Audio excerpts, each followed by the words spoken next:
The sterile, bright lights of the operating room were Dr. Alexander Vance's sanctuary. Here, amidst the rhythmic beeping of the heart monitor, the soft hiss of the ventilator, and the precise, unhurried commands of his own voice, he was in control. He was a god in this domain of stainless steel and tile, a virtuoso conducting the most complex symphony of all, human life. His hands, steady and sure, could repair the most fragile of hearts, weaving miracles with suture and scalpel. To the world, he was a hero, a living legend at Mercy General Hospital. But the man behind the surgical mask carried a ghost. It was a constant heavy weight in his chest, a cold stone of regret that no amount of professional acclaim could ever warm. It had been 12 years, but the memory was as sharp and painful as a bone shard. The face of a young man, too pale, too still. The desperate, frantic race against time that he had, for the first and only time, lost. The sound of a flatline that echoed not just in the room, but in the very corridors of his soul. Michael Reynolds, his failure. The memory was a silent film that played behind his eyes in quiet moments. He'd been younger then, brash, incredibly talented, but perhaps too confident. The case was complex, a rare, aggressive cardiac sarcoma. The odds were long, but Alex Vance had made a career of beating long odds. He'd assured Michael's terrified wife, Sarah, that he would do everything he could. He had. But everything wasn't enough. A sudden, catastrophic hemorrhage, a complication so rapid and violent it was over before they could even begin to fight it. One moment, there was a heart beating under his fingers, the next a void.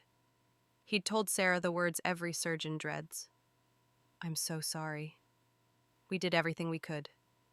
The look in her eyes, not just grief but a shattering of absolute trust, had haunted him ever since. It was the day the healer's hands first felt truly powerless. He'd thrown himself into his work after that, becoming better, faster, more meticulous. He saved hundreds, perhaps thousands, more lives. But he often wondered if it was all just a long, elaborate apology to a ghost. Atonement etched in scar tissue. His current life was a portrait of impeccable success. His name was on plaques, medical journals, and research grants. He lived in a beautiful, though often empty, brownstone.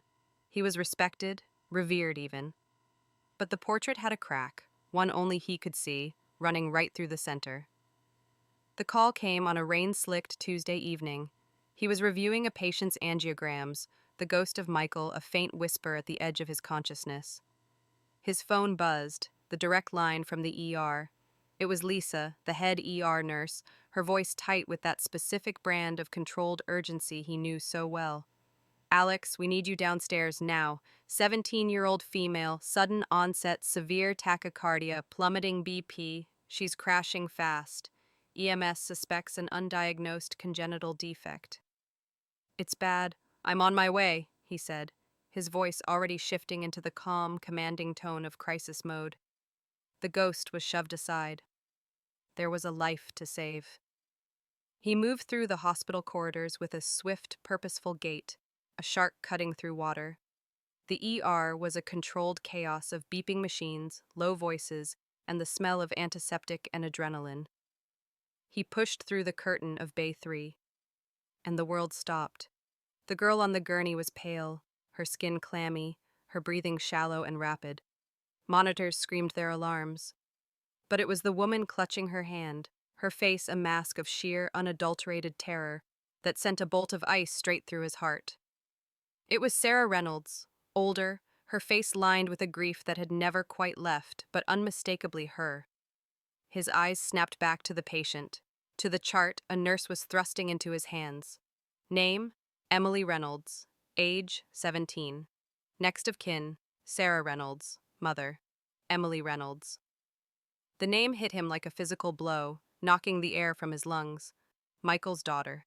The little girl whose graduation, wedding, future, he had once, in a moment of profound guilt, imagined he had stolen by failing her father. Time seemed to warp, stretching and compressing. The sounds of the ER faded into a dull roar. He was staring at a scenario ripped from his deepest nightmare. History was repeating itself with a cruel, ironic precision. The same family, The same surgeon, the same terrifying stakes.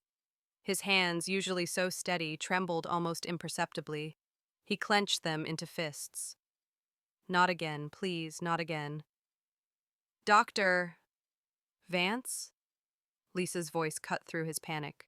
Her pressure's dropping again. He snapped back. The surgeon in him took over, autopilot fueled by decades of training.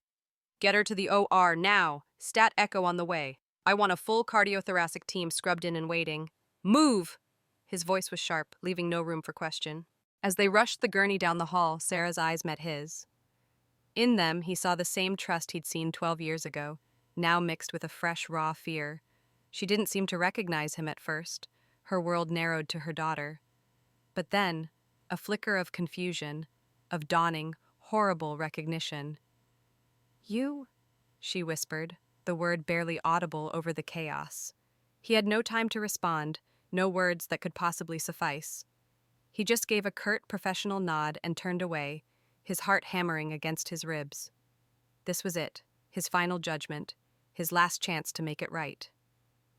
The OR was a flurry of organized activity. As he scrubbed in, the water scalding his skin, his mind raced. This was no longer just a medical case, it was a trial. And the ghost of Michael Reynolds was the jury.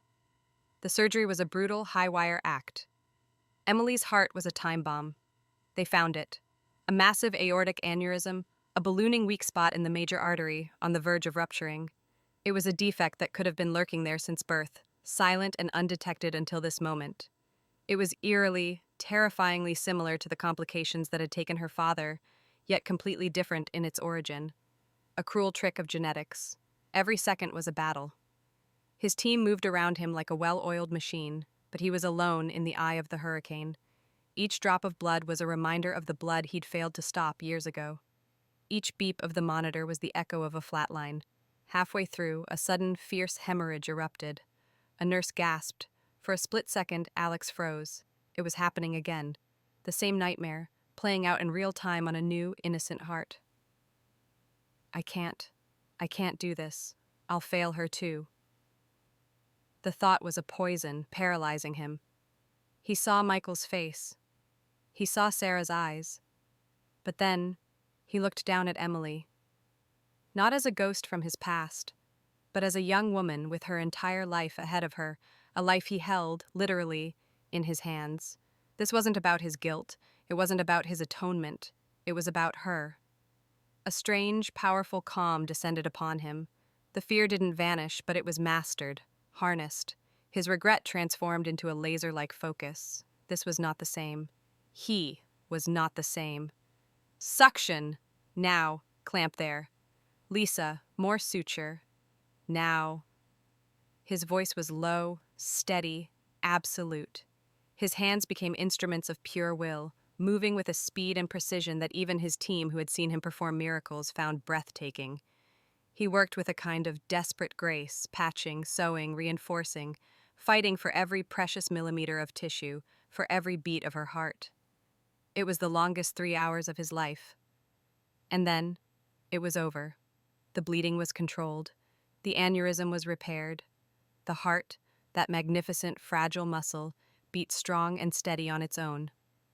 A healthy, rhythmic beep, beep, beep filled the room, the most beautiful sound he had ever heard.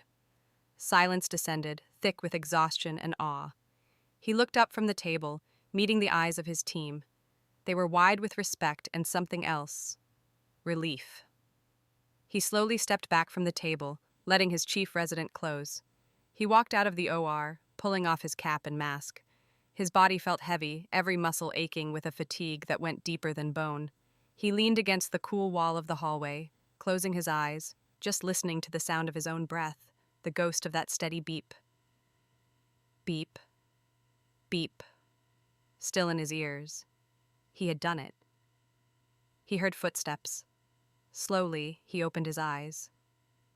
Sarah was standing there, her face etched with a question so profound it was painful to behold. She had been waiting in a special family room, the hours stretching into an eternity.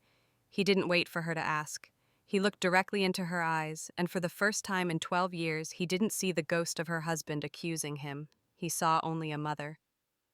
"She's going to be okay, Sarah," he said, his voice hoarse but clear. "She's stable. She's strong." The relief that washed over Sarah's face was a tidal wave. She swayed on her feet and a sob escaped her, a sound of pure, unadulterated release. She didn't say anything for a long moment, just cried tears that had been waiting for over a decade. Then she looked at him, really looked at him. "All these years," she began, her voice trembling, I blamed you. I thought if someone else had been there, Michael would have lived." Alex flinched but held her gaze. He owed her that honesty. "But today," she continued, wiping her tears, "today I saw the way you looked at her. It wasn't just a doctor looking at a patient. It was more. I knew there was no one else in the world who would fight for her harder than you would. Thank you, Alex. Thank you for saving my little girl." In that moment, the heavy stone of regret that had lived in his chest for 12 years didn't vanish, but it finally cracked. The weight didn't disappear, but it became bearable. It was no longer an anchor, it was a part of his foundation. Her words weren't absolution, they were something better. They were understanding. He nodded, unable to speak around the lump in his own throat. Weeks later, Emily Reynolds, vibrant and full of life, was discharged from the hospital. Alex stood by the entrance, watching her go, laughing with her mother, embracing a future that was now bright and assured. As they reached the car, Emily turned back. She ran over to him, a shy smile on her face. "Dr. Vance," she said. "My mom, she told me about my dad, and about you." Alex's breath caught. "What had Sarah said?" Emily continued. "She said you were the best. Then, and now, she said some battles are meant to be fought by specific soldiers. Thank you for fighting for him. And thank you for fighting for me." She hugged him quickly, then ran back to the car. Alexander Vance stood on the steps of the hospital, the sun warm on his face. He watched the car disappear into the flow of traffic, taking with it the last vestiges of his ghost. The healer's regret would always be a part of him, a scar on his soul, but it no longer defined him. It had been transformed, through a miracle of second chances and a young girl's strength, into something new, something quieter, something like peace. He took a deep, clean breath, turned, and walked back inside. There were more hearts to mend.